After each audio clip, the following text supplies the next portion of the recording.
This is a matchstick. Supposing we were to ask this matchstick what its purpose is, how is it likely to respond?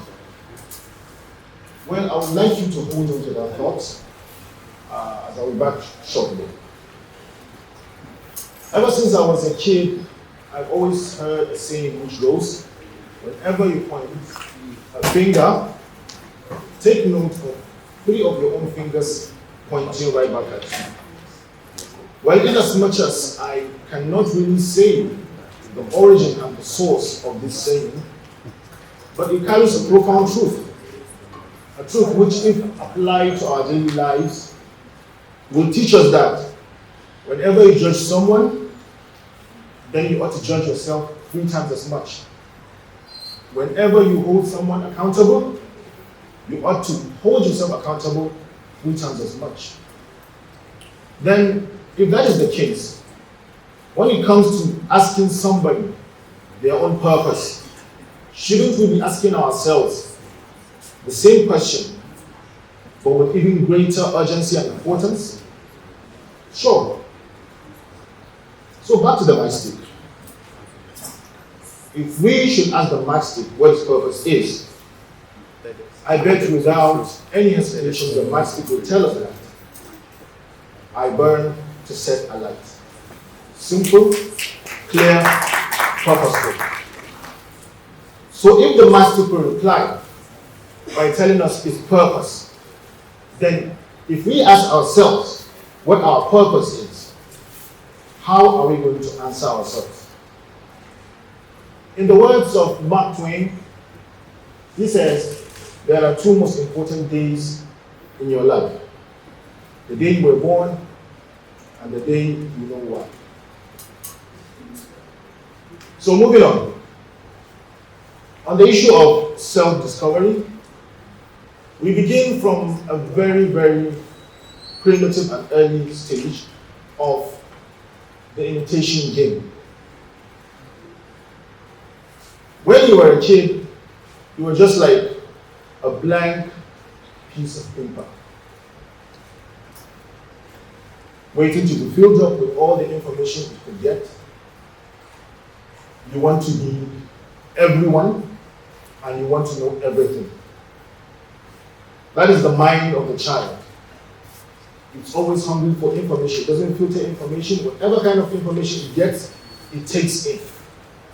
So basically at that time, we see, we learn, we do. That's basically what we do at that stage. So normally as it is, as children, we get exposed to different kinds of mediums, or media rather, cartoons, movies, stories from our parents, grandparents, stuff like that. So those stories and information, they make a great number on us, either positive or negative. We tend to learn a lot from them, and they tend to shape the kind of people we turn out to be. That is why it's very important as parents or as members of the society to filter the kind of information that we feed the younger ones. Because in one way or another, those information shapes the way they think and the way they behave over time. So as such, you find out that the kids or the children, in their innate quest to know who they are or to place themselves in society or to find their purpose, they tend to juggle between different identities. One day, the kid will just wake up and say, I'm Spider-Man. Why? Because of the information he has been receiving. He has been watching Spider-Man cartoons, movies, and he felt that kind of connection that he ought to be Spider-Man. So he starts imitating. So after like a week or 2, maybe he gets access to more varieties of information. Perhaps he changes his mind. Okay, now I'm Batman. I'm no longer Spider-Man, I'm Batman. So as time goes by, he sits down, he ponders, He wanders further, and he decides ultimately, this is my final decision. I'm no longer Spider-Man, I'm neither Spider-Man, no Batman, and the Hulk. So as time goes by, he decides again, said, this is the final, this is it. And then he broke.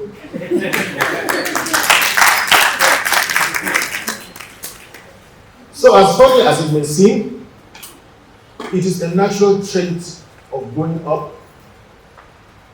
We find it innately within ourselves to try and please ourselves.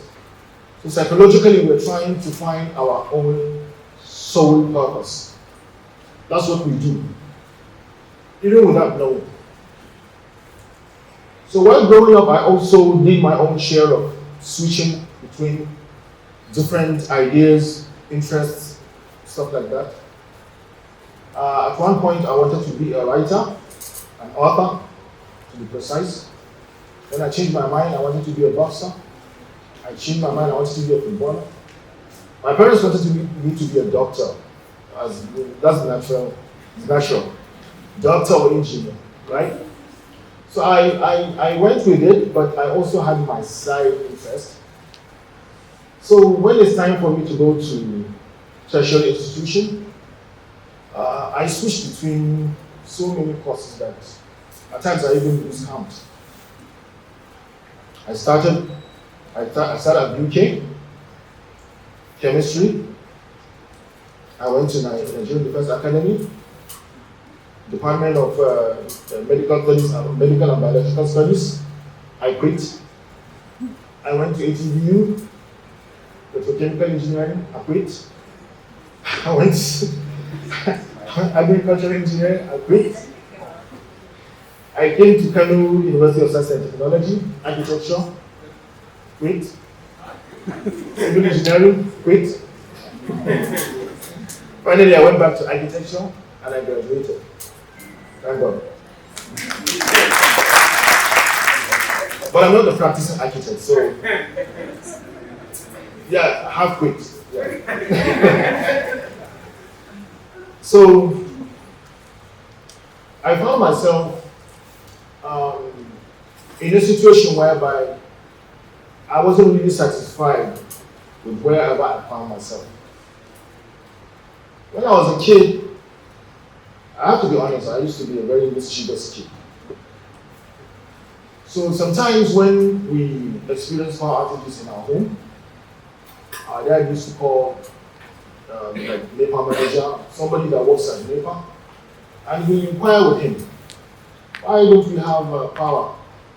And we tell him maybe we are experiencing load shedding, stuff like that. You will talk to them. So at that tender age, I got to somehow learn my father's speech patterns and how he talks. So whenever he's not around, we don't have power at home. I just call the line. Hello? Manager, can I hear you? Yeah, okay, go. You know, I was done with cheaters, and it always worked. At times, maybe I don't want to sound too monotonous. I will switch my voice to maybe my uncle's voice. Yo, hello, manager. You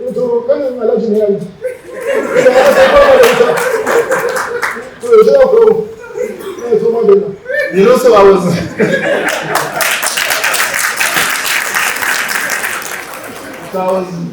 So later on in life, I found myself with a very, very keen interest in media, especially in movies. I would watch movies and I would be wondering, what if these movies can be watched and heard in Hausa, so that people could understand how much interesting this is? You know, at times I would even like jokingly, I would just like translate it in Hausa, you know, and like my brothers would just start laughing, and you know, that was when they started like encouraging me. Let's try and do something like that. Just get a movie and try and dub it in Hausa. Just maybe try like 5 minutes duration and see how it works. I said, okay, no problem. So that was how we ventured into it. I don't want to go into a very long story. but I will just summarize it. So like that was how we began translating movies, maybe from short clips. And we discovered that people were very, very delighted to see that. People showed massive interest. So we decided, okay, we don't know how we're going to finance this. How do we do it? Let's go to the market. One by market where they sell movies and CDs, tapes and CDs. So we went there. And honestly, to cut the long story short, these people shut us down. They told us that we are just wasting our time, that it will never work. So, but I refused to get discouraged. I came back and I just thought, how do I do this? I went and begged my mom to borrow me 30,000. I promised her I would pay her. I never did. She did not take me to police station. So, so the first project was a total failure. But at the end of the day, it brought about some benefits because like we didn't get our money back, but we got some okay, from some marketers in Jos. So they contacted us and they wanted to have a deal with us so that we can start translating movies and we'll be selling the masters to them. That was how we started. Later on, I got in touch with an Indian friend and started helping us with some of the translation, some things that were so stiff for us to understand. He would translate it for us. So that was how we began. Later on, we started getting licenses, permission licenses for us to start dubbing movies. So to cut the long story short, we established Alvinta Dub Studio, and from there it became like a trend. We established a whole industry from non-existent because we were the ones who are the pioneers of dubbing movies into Hausa, and so many companies joined the bandwagon, and we have millions of people that are benefiting from the business at this point. So later on, my interest grew bigger, and I was just thinking, I came to understand that the Hausa language is somewhat lacking in its vocabulary, especially in the aspect of science and technology. There are so many words that don't have, you cannot say them in Hausa. You have to use English, and we didn't want to use English. We want to use original, pure Hausa. So that was when we started coining words from scratch. There was a time that I was even challenged by some Hausa professors here in Kano and UK, and I had to speak with one of them. He called me to his office and we discussed. He said, people are saying that you are spoiling the Hausa language. You are just vandalizing the Hausa language. He said, how are we doing that, sir? And he said that you are bringing some words like Sibubuda, you are bringing. So I said, no. I said, Sibubuda, yes. Yes, we point to Sibubuda, but Sibubuda is more like a fun word. It's a funny word, it's a fun word, but we have some serious words that are very beneficial to the development of the language. He said, like what? I said, okay. We have this word, Jegeri. He said, what's Jegeri? I said, Jegeri, do we have dragon name? And I said, no. I said, Jegeri is dragon. How do you come about Jegeri? I said, okay. If you look at the dragon, it somewhat resembles the lizard. Then it has its wings, which resemble that of bat. So, J from Jemaje, Geri from Galagari.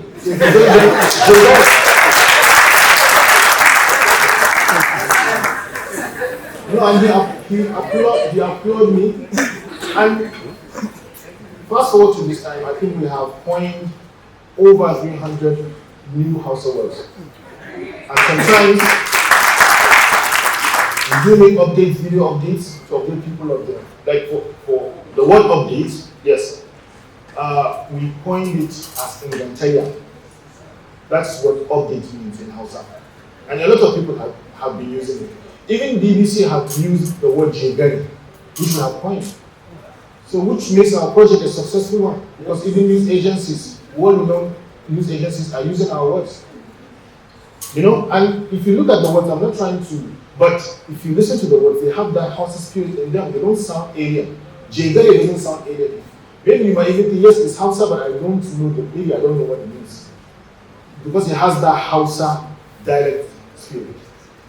So we have coined so many words to this day, and we are still coining more. In fact, we are even working on an app where we are going to have like, how do I even put it? Like, it's just going to be a storage for all these words so that people can have access to them. Ingenteia means update. Somebody challenged us one time that you can say Salvin Tower. So I responded back, no, Salvin Tower is to renew. But to update, that means something is on this level, then you take it to this level. When you say renew, that means you are renewing it, you are just like starting it afresh.